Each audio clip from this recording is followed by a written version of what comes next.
इतने सालों तक दहशतगर्दी का माहौल रहा है, अलगाववादियों का माहौल रहा है, और इस तरह से जो सेसेशनिस्ट फोर्सेस हैं जो देश को तोड़ने की कोशिश लगातार करती हैं और पाकिस्तान परस्ती करती हैं, उनके ही हक में लगातार इन तीन खानदानों ने काम किया है। अभी देखिए JK-NC के साथ राहुल गांधी जी खड़े हैं, आज तक नहीं बता रहे हैं कि संविधान पर उनका क्या विचार है, चुपचाप हो जाते हैं, कन्नी काट लेते हैं जब सवाल होता है आरक्षण का। 370 के हटने से आरक्षण दिया गया है, आरक्षण को दिया गया है देश के कानून जो संविधान में है, जो हमारे पीनल कोड का हिस्सा हैं, आप देखिए जो हमारे संहिता का हिस्सा हैं, आप देखिए वो सारे कानून रद्द हो जाएंगे और आरक्षण को हटाया जाएगा। फिर भी जब JK-NC अपने मैनिफेस्टो में बाकायदा इसका जिक्र करती है कि आर्टिकल 370 हटाया जाए, 35A हटाया जाए, तो क्या चाहते हैं राहुल गांधी? जो महिलाओं के हक हैं, जो बकरवाल समाज के हक हैं, जो हमारे वाल्मीकि समाज के हक हैं, वो छीन लिए जाएं? जो वहाँ के हमारे गुज्जर भाई बहन हैं, उनके अधिकार, उनके हुकूक छीन लिए जाएं? तो वो आरक्षण विरोधी है। वो खुद कह भी रहे हैं इस बात को जब वो गए थे कि जब सोसाइटी पूरी फेयर हो जाएगी तो हम उसको हटा देंगे।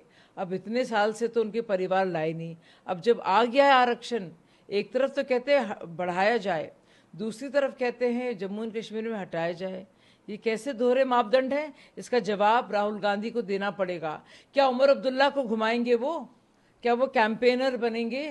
क्या उनको लेकर हर जगह जाएंगे महाराष्ट्र और हरियाणा और कहेंगे मैं इस शख्स के साथ हूं जो बाकायदा चाहता है कि आरक्षण हटाए जाएं? मैं चुनौती देती हूं राहुल गांधी को, हिम्मत है तो आइए, उमर अब्दुल्ला को साथ लेके घूमिए महाराष्ट्र और हरियाणा में, पूरे देश में, और कहिए हाँ मैं आरक्षण के खिलाफ हूं क्योंकि मैं उमर अब्दुल्ला JK-NC के साथ हूं जो चाहते हैं आर्टिकल 370 हटाया जाए, जिसके हटते ही खुदा ना खास्ता आरक्षण भी हट जाएंगे। पर राहुल गांधी की भाजपा भ्रम फैला रही है, मेरे बयान को झूठ के तरीके से दिखाया जा रहा है। क्या भारत के भाई बहन नहीं चाहते कि हर एक धर्म को अपनी आज़ादी से अपने धर्म के पालन? हर एक धर्म को अपनी आज़ादी से जीने का हक है, और जो बातें वो फैला रहे हैं हमारे सिख भाइयों के बारे में, उससे सिख समाज इतना नाराज़ है।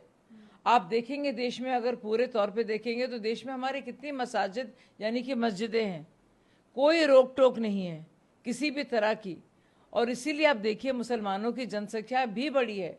अगर माइनॉरिटीज़ पर अत्याचार होते तो उनकी जनसंख्या, पूरी दिल्ली को, पूरे देश को इस बात का ज्ञान है और समझ है कि क्या हो रहा है। ये पूरी तरह से एक फर्जीवाड़ा है।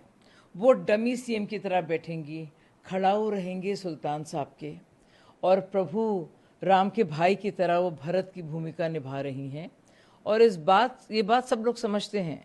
असेंबली भंग करेंगे, नए इलेक्शन की मांग करेंगे, तब तक क्योंकि सेफ बैठे हैं, ना इन्हें विधायक पसंद करते हैं, ना ये अन्ना आंदोलन से निकली हैं, तो जाहिर सी बात है कि पावर सेंटर बना नहीं सकती। सौरभ भारद्वाज होते पुराने हैं, संजय सिंह होते पुराने हैं, गोपाल राय होते पुराने हैं।